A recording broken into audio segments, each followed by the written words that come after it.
What's the price of a dream? For me, it was exactly $15,000, 2 lifelong friendships, and every last shred of my dignity. All paid in full during a single, horrifying night. This is the story of how I got the perfect nose and a totally ruined life. Okay, deep breath. I'm using a throwaway for reasons that will become screamingly obvious in about 3 sentences. My main account is, well, it's part of the problem. Let's just say if you're into aesthetic morning routines, that girl wellness tips and incredibly specific skincare reviews, you might follow me. My face is literally my brand. And my brand new face is a lie. A beautiful, symmetric, Instagram filter come to life lie that I paid for with the single most degrading night of my life. I can already see the comments, this is fake. Creative writing exercise, I wish. The shame that pulses behind my perfectly contoured cheekbones is too specific, too acidic to be fictional. So here goes nothing, or everything. My name is Miriam. Let's call me Maya. A year ago I was pre-rhinoplasty Maya. My dream was simple, become a successful lifestyle vlogger. My content was decent, my hustle was real, but the algorithm, that cruel, beauty-obsessed god, wasn't biting. My analytics screamed what I already knew in the pit of my stomach: I needed a glow up. And not the kind you get from a juice cleanse and highlighter. I needed architectural change, I needed a new nose. The quote from the surgeon was a cool $15,000. For a 24-year-old with a starter job and a coffee habit, it might as well have been 15 million. I was obsessed.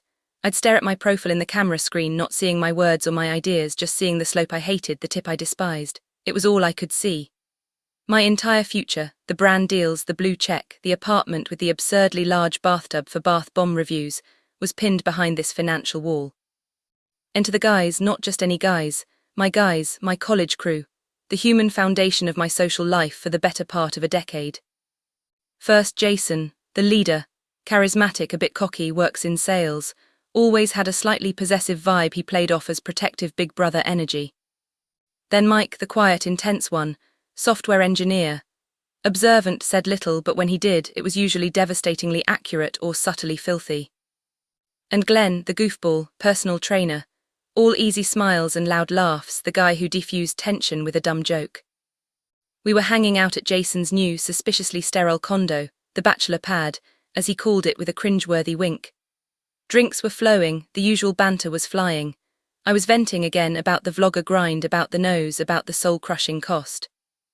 Jason swirled his whiskey. 15 grand, that's it. He said it like someone commenting on the price of a decent TV. That's it, Jason, I budget for my oat milk. 15 grand is a mythological creature to me. Mike, who'd been silent, staring at the city lights out the window, spoke without turning around. There are always ways to get money fast. High risk, high reward. Glenn snorted. Yeah, sell a kidney, you only need one, right? But Jason's eyes had lit up with that particular glint he got before a risky business deal. No, think simpler, a transaction between friends. The air got thick, I laughed, a nervous, brittle sound. What, you're gonna loan it to me, with what interest? Jason leaned forward, his voice dropping into that persuasive, just between us register. Not a loan, a trade, a night, all of us. You get your 15K in cash right after. We get a memorable experience. The silence that followed was absolute. I could hear the ice melting in my glass, my brain short-circuited. He couldn't possibly mean all of them at once. This was my friend group. We'd shared pizzas and finals week breakdowns. We had a group chat for memes about our awful boss. I opened my mouth to deliver a scathing, friendship-ending retort, but the words that came out were a weak, "You're insane." Mike finally turned from the window. His gaze was analytical, assessing.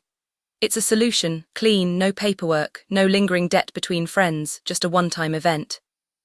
Glenn's usual smile was gone, replaced by a curious, focused look I'd never seen before. A wild story for all of us, no strings after. And here is the part of the story where I wish I could tell you I threw my drink in their faces, called them monsters, and stormed out, my dignity a flaming cape behind me. I didn't. I sat there and I thought about my nose. I thought about the sponsored tags I coveted. I thought about the hollow feeling of filming another productive day in my life for 300 views. I saw the $15,000 not as money but as a key.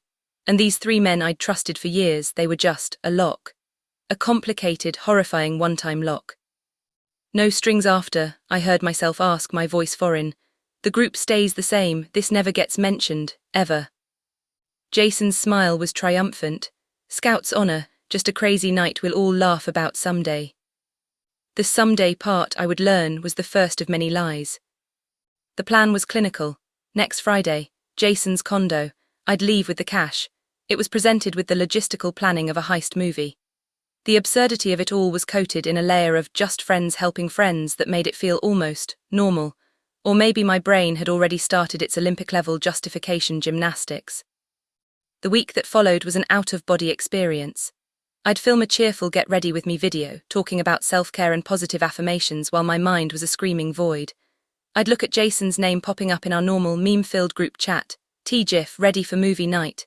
He'd written, a chilling double entendre, and feel my stomach drop through the floor. I was a ghost haunting my own life, waiting for the transaction. Friday night. I showed up feeling like I was walking to my own execution, if the executioners were wearing nice cologne and had once helped you move a cooch. The condo felt different. The lights were lower. The usual snack bowls were replaced with more bottles of liquor. The negotiation was brief, almost insultingly so. Jason patted a fat envelope on the kitchen island, half now, half after, for trust. I took the envelope. It felt heavy with everything I was about to lose. I didn't open it, I just nodded. What followed wasn't passion. It wasn't even really desire. It was a process. A mechanical, surreal, and deeply lonely fulfillment of a contract. Jason went first. He was, as expected, performative. All intense eye contact and controlled movements, like he was starring in a movie only he was directing. It felt less like intimacy and more like a business presentation where I was the subject matter. I dissociated almost immediately. My mind floated to the ceiling, looking down at this strange scene. My friend of 8 years and me, and the envelope of cash on the dresser. The rotation was the most dehumanizing part. Mike was next. Jason swapped out with the efficiency of a pit crew. Mike's intensity was different, quiet, focused, and utterly detached. It was profoundly cold. He didn't look at my face. It was like he was solving a complex problem with my body. I remember the cold metal of his watch brushing my thigh.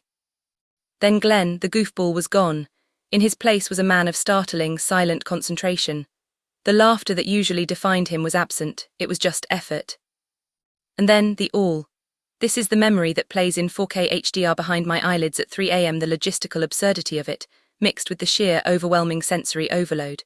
It was a clumsy, overwhelming tangle of limbs and heat and forced laughter from them. Nervous, male, can you believe this? Laughter that was 1,000 times worse than silence. I felt like a game console they were trying to play multiplayer on, all cords tangled, controllers syncing and unsyncing. In that moment I wasn't Maya, I wasn't even a person, I was the transaction. The $15,000 flesh-shaped loan. It ended not with a climax but with a slow, awkward unraveling. A silence heavier than any before. They dispersed to the bathroom to get water, suddenly unable to look at each other or me. Jason, avoiding my eyes, wordlessly handed me the second envelope. The paper felt dirty. I dressed in record time, the rustle of my clothes deafening in the quiet. The goodbyes were muttered non-words. See ya. Take care. Yeah. I walked out of that condo, the 2 envelopes burning a hole in my purse. The cool night air hit me, and for the first time I felt it, a fracture so deep in my soul I knew it would never heal. I had gotten exactly what I wanted, and I had never hated myself more. The aftermath, the beautiful prison. I got the nose job, it was perfect. The surgeon was an artist. The swelling went down and the woman in the mirror was everything I'd wanted, polished, striking, marketable. I launched my rebrand, the new Maya. The content was shinier, my confidence on camera was faker but more convincing. The algorithm noticed. Followers trickled, then flooded. A small brand deal came, then a bigger one. I got the apartment with the bathtub. From the outside, I was a success story. Inside, I was a haunted house. The group chat was the first circle of hell. Life supposedly went back to normal. They'd send memes, plan actual normal hangouts, but the subtext was now a screaming headline. When Jason would compliment my new video, killing it, Maya, I'd read, remember my part of the investment is paying off. When Mike would make a dry, observant comment about a mutual friend's relationship, I'd think, that's the same analytical mind that coldly assessed our transaction. Glenn's goofy jokes now felt like a grotesque mask, hiding the concentrated stranger from that night. Their likes on my photos, especially the close-up profile shot beauty ads, felt like brand stamps. Property of J.M. and G. I'd post an inspirational quote about self-love and inner beauty, my stomach churning with hypocrisy so profound I'd sometimes physically gag. I started having panic attacks before filming. I'd be applying primer, staring at my reflection, and instead of seeing a vlogger, I'd see the reflection of Jason's ceiling light. I'd smell a certain cologne on a stranger in a coffee shop, and my knees would go weak. My body, my beautiful, curated body that was finally getting the external validation it craved, had become a crime scene I was forced to live in every single day. I met a guy, Ben, sweet, normal, clean. He liked me for my dumb jokes and my questionable taste in movies, not my follow account. When he'd kiss me, I'd have to fight a flinch. When we were intimate, my mind would betray me, flashing to the cold, mechanical efficiency of that night. I was lying to him with every breath, every touch. The guilt formed a second, invisible layer of shame over the first. The final straw was a group hangout months later. We were at a bar trying so desperately to be the old us. Jason made a toast, to old friends and unforgettable adventures. He looked right at me. Mike gave a slight, knowing smirk. Glenn laughed a little too loudly. In that moment I saw my future, a lifetime of these coded messages, these silent reminders that my beauty, my career, my very face, was on a permanent payment plan to which they held the receipt. They owned a piece of my story I could never, ever reclaim. I left the bar early. That night I blocked all 3 of them on every platform, no explanation, just digital silence. In my real life I had to concoct a drama-free story about growing apart. It was my final, pathetic performance for them. So here I am. My channel has 250,000 followers. I'm negotiating a deal with a skincare brand. My nose is literally perfect. And I am utterly, completely ruined. I look at my boyfriend Ben, sleeping peacefully next to me, and I want to scream the truth. But I'm too much of a coward. I've built this beautiful life on a foundation of one terrible, secret night. To tell the truth would be to dynamite everything, my career, my relationship, my entire identity. The moral of the story isn't some profound inner beauty platitude. It's darker and simpler. Some doors, once you walk through them, lock behind you forever. You can decorate the room you're trapped in with all the success and designer things in the world, but you're still in the room. You're still there, with the memory of the price you paid to get in. And the worst part, I'd do it again. For the nose, no. But for the career, the escape from obscurity, the life I have now, that's the truly horrifying part. In my deepest, most honest self, knowing everything, the shame, the self-loathing, the permanent fracture, I look at my analytics dashboard and my nice apartment, and a terrible, silent part of me whispers, worth it. And that is the confession beneath the confession. The real, unfiltered, ugly truth. I traded a piece of my soul for a better life, and the most monstrous thing is that I'm still not sure if I got a bad deal. So that's my truth. I'm not looking for absolution. There isn't any. I'm just typing this into the void because I have to tell someone, even if it's strangers, that the girl in the glowing skincare ad is a ghost. And the 3 men who helped make her. They're the ones who hold the deed to my haunted house.